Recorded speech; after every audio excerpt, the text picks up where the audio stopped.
ALC, the Abundant Life Center. Go to myalc.org for more information. I'm Ed Montgomery. Looking for more? Join us at the location and connect with Ed Montgomery at edmontgomery.net. ALC Global.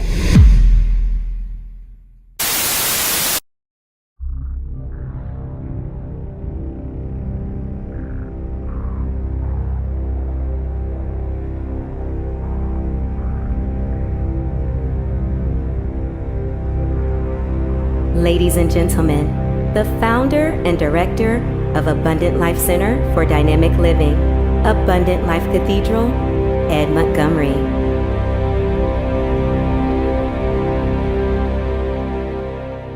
Breathe. You are reminded that you are alive. So make every minute of your life count.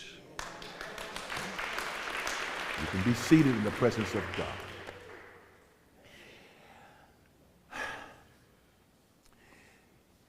We are here at the end of this year, the year of 2024, 2024.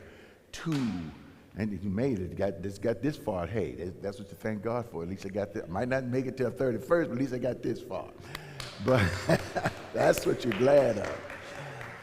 2024, 2024, 4 plus 4 equals 8. So we know that last year was 7, this year is 8.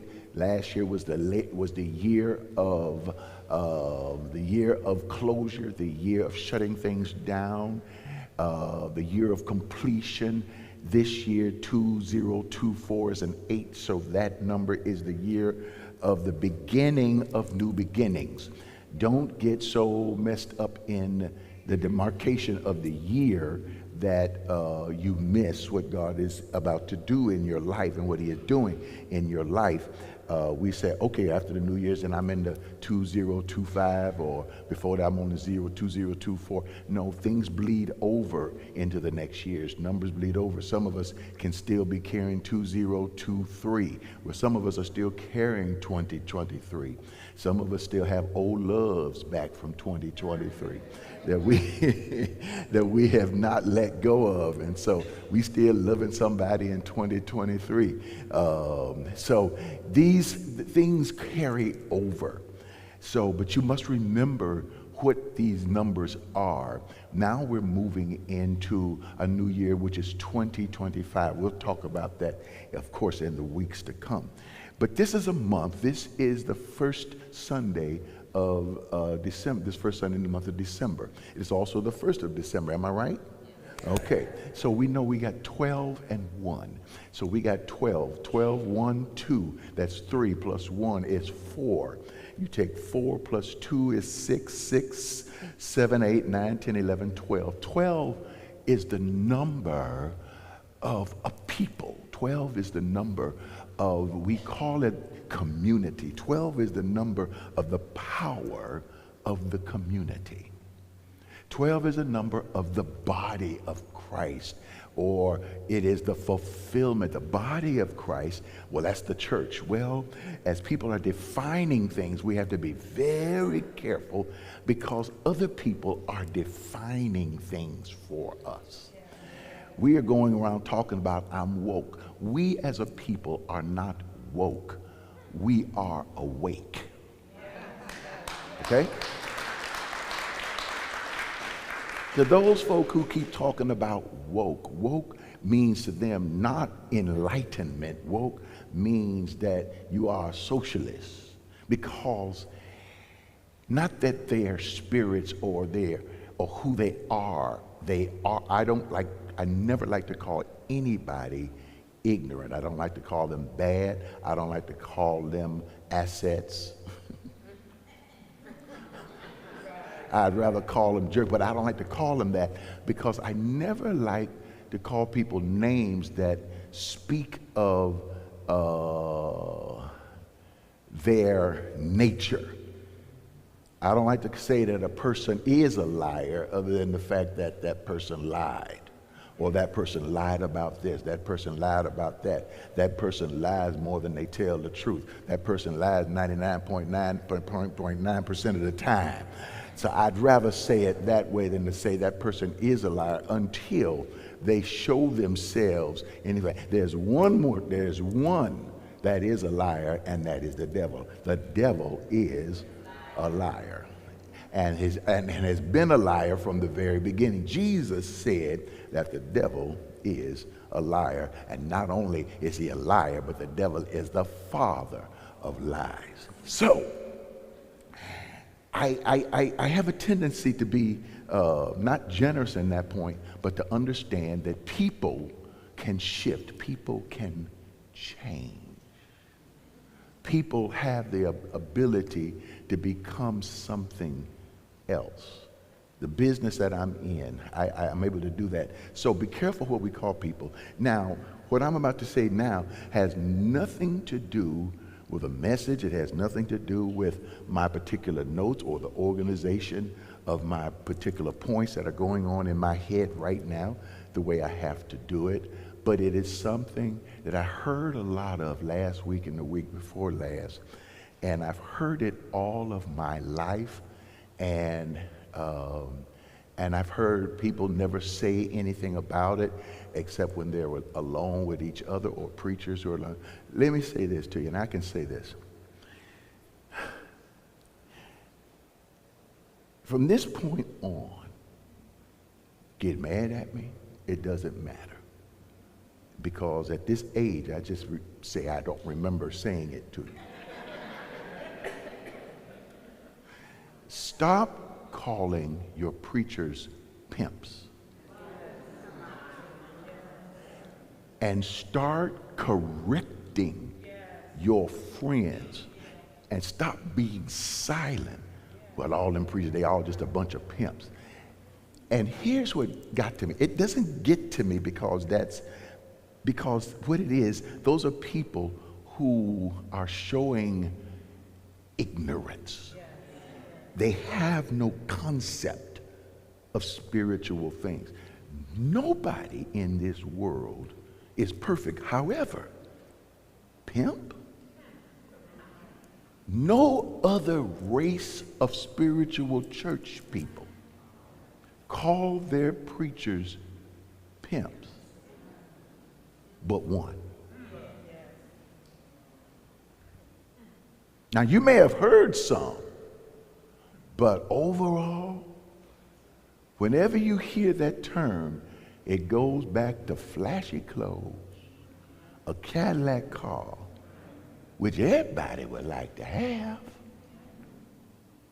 But then now, I understand if you pulling up in a Rolls Royce to a church with 15 people in it, and you saying, I'm prosperous, but everybody else can barely walk in with shoes that'll run over.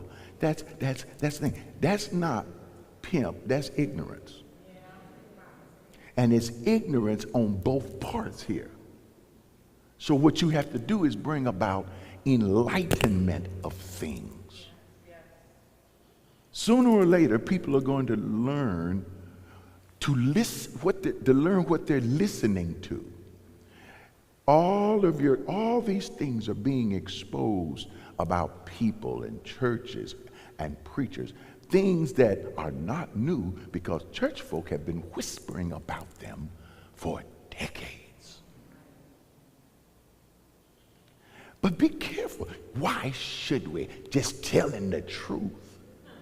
Well, truth has been bent and twisted in this country to such an extent that many people of color are now afraid. When you are able to lift your hands and worship God and close your eyes and allow tears to come down your eyes while people of color are looking at you while they're singing God Bless America. And people of color somehow in some recess of their ancient DNA were used to valuing themselves based upon someone else's skin color believe that God is in this place. And then when they vote and we watch a man who is a convicted criminal, sex abuser, spoken of in civil court as a rapist. Shh, pastor, you don't pay me to be quiet. You pay me to open my mouth to say what you won't say. See, that is what black preaching is. The ability to say for their people what the other people cannot say. Because I don't give a...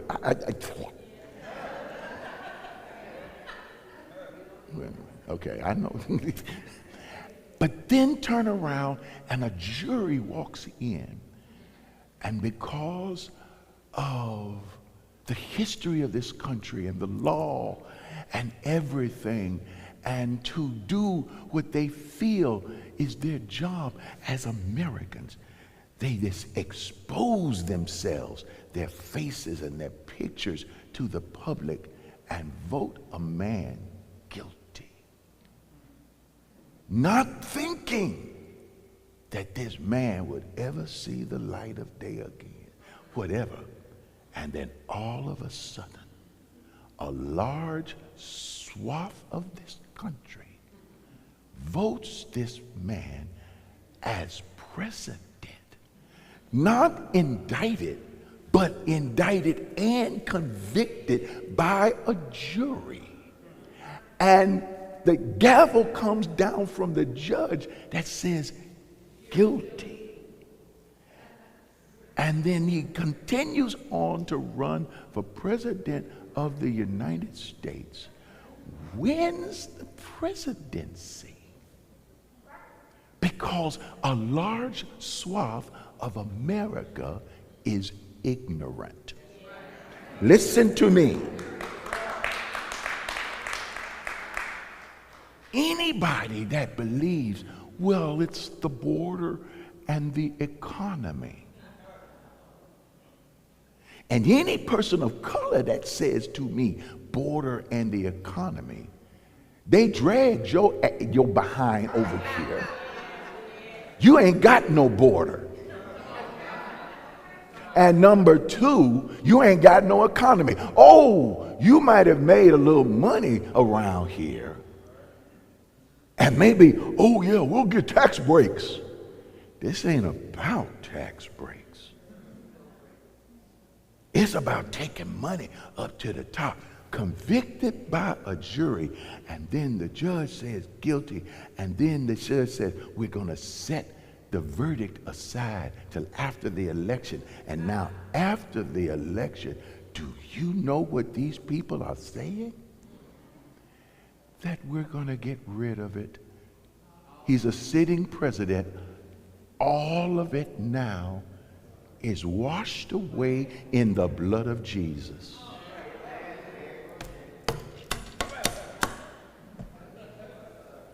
And the Christians are saying, God bless America. And you sitting up there slowly putting up your hands, but yet you call your preachers pimps.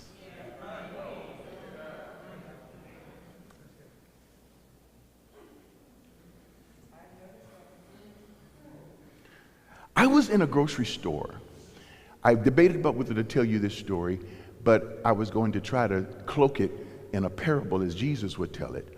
But I'll go ahead and tell you this story. I was in a grocery store. I was with someone, and they decided to take me to the grocery store. I'm very careful about letting people into my space because of my with my eyesight and things of that sort. I said, because there's some things they're not going to understand. And then something, oh, I can do it. Let me help you. Everybody is very helpful. Understand, there are people who are helpful and there are people who are destructive. And, but most people believe themselves to be helpful. And people say, well, I'll be helpful and don't come up to me after service. Whatever you need, just call me and I'll get, no, that don't happen. Because when I call you, well, Pastor, can it be at 6 this evening? Because I'm kind of busy. I got a new job and I got a, you know that story. You know, it's an old story. Jesus said, well, I'll follow you, Jesus. Let me go bury my father. Let the dead bury the dead. Well, let me go. Foxes have holes, birds have nests. Well, where we going to stay, Jesus? We ain't got no place to stay. Son of Man have nowhere to lay his head. Okay, well, I'll talk to you later if you need me. I just did. Anyway, I'm with somebody. And so I'm in a grocery store and I'm standing there and I'm looking for something. And I'm trying to tell the person, I said, well, listen, why don't you look up at the things up at the top of the aisle, and basic things, it'll say like pickles and olives and syrup. Not everything, but it'll give you the basic general vicinity where everything is. I'm a very strategic person, might be overly strategic. Most folk just gonna run up and down the aisles to look for it. But I said, look up, I can't see it. If it was me, I would go up and walk down and see if I saw the thing, and then I would strategically think it might be in this general vicinity. So I'll pick up them 2 or 3 hours and go up and down them. And if I can't, I will go find somebody. Well, everything has changed now because of how I see things. And I see shapes and everything. So the person said, well, stand right here, Pastor. Just wait right here. And so I stand there. And don't try to figure out who it was, because you'll never figure out who it was. And I'll stand right there, and they'll, and I'm standing there. After about a minute or two, I'm thinking they're going over to ask the person, the cashier, because I know where I'm standing. I hear the machine. And so they go over, and then they go 1 minute, 2 minutes, 3 minutes. After about 4 minutes, to me, it's 40 minutes. Okay? You have to understand, there is such a thing as time and time shifting. Because what can be 3 or 4 minutes, it's like when I used to ride them roller coasters. That roller coaster was supposed to be only 1 minute and 30 seconds long. But I could have swore I was on that thing all night long. But you're standing there, and after a while, people are whizzing past you. They got their little cars, a mama with her children, and children ain't acting right. That car comes so close to you, you can feel it, and I'm doing like this. And after a while, then finally comes and says, what are you standing here for, sir? And I got my cane. See, I carry my cane with me because I don't like it, because I don't like the cane. I don't think I'm as cute with the cane. But I only carry it with folk, because I know folk. I carry it not for me, because if I'm with somebody else, they're my cane, okay? I carry it for me because people can be ignorant. Sometimes the cane, let me say this about people though. Most of the time, people are helpful. Let me say this about America and the places I go. People are helpful. If I stop and ask somebody and they look, those who know it. Now, get up under a certain age, they don't know what it is. Be careful, it could be a weapon. They don't know what it is. I was in the studio the other day, and the guy just zoomed right on through and zoomed right. I was walking with somebody, there was 2 feet between us, and the guy just zoomed right on through with his cart. I just happened to sense it and stop for a minute. And I said, and the guy looked, I could feel the guy look back at me, but I don't say nothing. They don't know how heavy that cane is. But if you want to jump, I don't fight with fists no more. If somebody jumps at me, they're going to feel the full weight of that cane first. That's why I carry it with my fingers a certain way. Anyway. So I'm standing there, and after a while, 4 or 5 minutes seemed like it passed. And so I'm frustrated. And I admit it, I'm frustrated. And so I'm saying, okay, Lord, you're going to teach me here. I know. See, I understand if I get into that state, which I normally don't, there is something he is about to teach me about life. And don't worry, I'm not away from my point. I'm going to get back to my point. And so what I did, I stood there. By the time the person came back, I'm hot. And I said, what happened? Well, I had to go ask somebody, and then I had to go to the restroom, and then I had to, I had to wait in line. I said, you don't have to wait in line to ask people things. Just go over there and tell them you're with somebody, and you can tell them, eyesight-wise or whatever, it's a disability, it's all right. See, I'm all right with the words disability now. It took a while for that too, but I had to deal with that issue also. Because you have to be careful, because if you don't, it will let your mind drop you. Anyway, I'm standing there and I said, well, why didn't you go? Well, you just can't just break in front of the line. I said, you can. I said, look for the person at the front of the thing, because that person, you walk through the door, they say, hello, welcome. So go back and tell them, welcome, where is the pickles? And I wasn't looking for pickles. I was looking for this new Haagen-Dazs. It's and I can't find it because they've been advertising on the radio. It's a white chocolate almond. But anyway, I can't find it. Anyway, I'm standing there and I'm hot, and I said, the person snaps back at me and says, I'm here to help you. And so I said, and I stop, and we're walking. I stopped. I said, stop a minute. And I take it. I transport myself back here on Sunday morning. And I say, breathe in.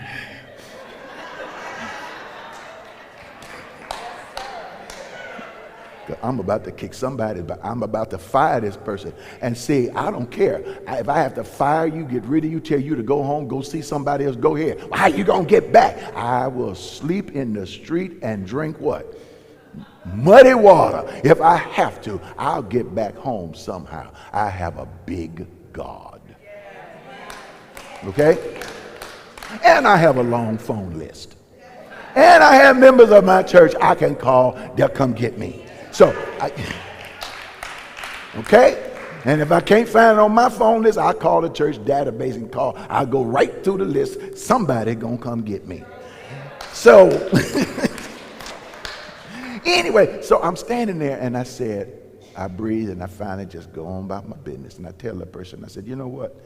Next time, I said, why don't you just, when you're in a grocery store, I said, stand there for a minute, for about 60 seconds. Close your eyes and just stand there and feel what it's like not to be able to have any sight. And you know what that person said to me? Oh, I'm not going to stand there and make myself look stupid. So I figured, oh no, I don't pray for them folk. They're ignorant. See, you can't pray for ignorance. Ignorant people are usually thieves. But anyway, that's another story. So I go on and I said, this is like a Hosea and Gomer story. Hosea married a prostitute because God was teaching him something. And so, well, it wasn't that God made him marry a prostitute. He wanted her. But he had to learn a lesson through it because he was with her. So here's what I learned.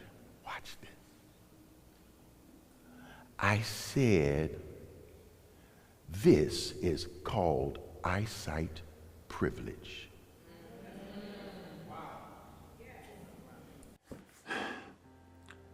I thought about, what am I thankful for? I'm thankful for, of course, the obvious, the food, clothing, shelter.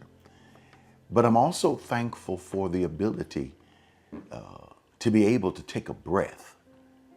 I'm thankful for being able to put one foot in front of the other. Thankful for the ability to laugh, to have people around me that I love and people around that love me. Actually, I'm thankful for some very simple things, but these are things that mean a lot to me. Tell me, during this holiday season, what are you thankful for? What has made an impact in your life?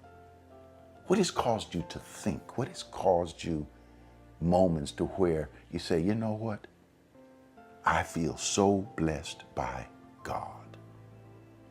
And whether we know it or not, we are blessed by God. However you sense God to be, God is much bigger than everything. God is greater than everything. But more than anything, God is within you.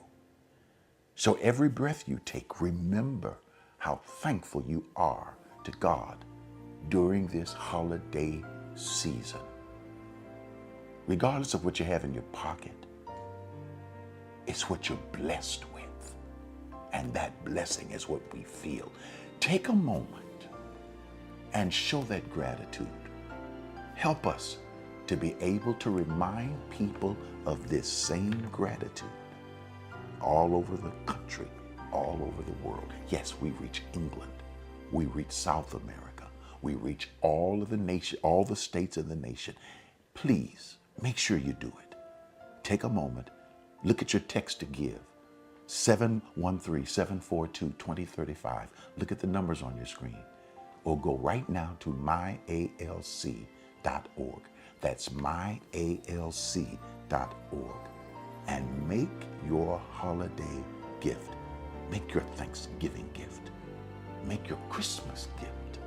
Make your holiday gift. Do it right now. Because while this season is available, let the warmth of your heart come through and let it fill not only your life, but the lives around you. God bless you, and we love you.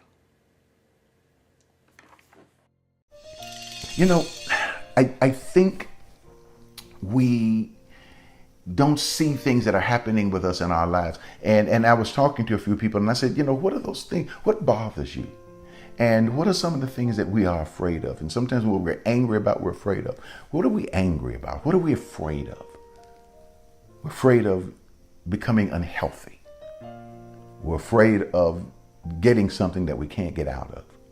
We're afraid of money situations that we can't solve. We're afraid of getting older and not having security. We're afraid of how we're going to take care of parents if something goes wrong. We're afraid of death. We're afraid of losing people that we love. We're afraid of losing that job at the wrong place and at the wrong time. What do we do? Everything that you deal with in life is not just practice, but it is preparation for the next step. I think we have taught people for so long that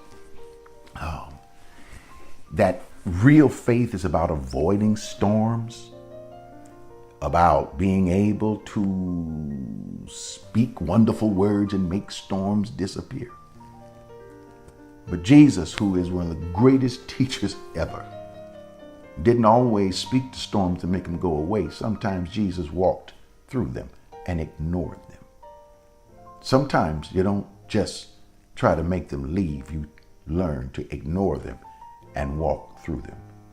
Either way, the storm is of no consequence. What can I say about life today? Everywhere we look, pick up the newspaper. Now it's not just the newspaper, but we turn on our cell phones, our iPads. CNN pops up, the Washington Post pops up. Something is always going on. And we feel challenged everywhere. Sometimes the opportunity to go higher is in what we've been doing all along. Just preparation. Don't get discouraged. Don't get bent out of shape. Because a lot of what you deal with is preparation. The road signs. Your life, your best life, is up ahead of you. Don't give up now. I believe that thing that you really desire is right around the corner. And I think you're ready for it.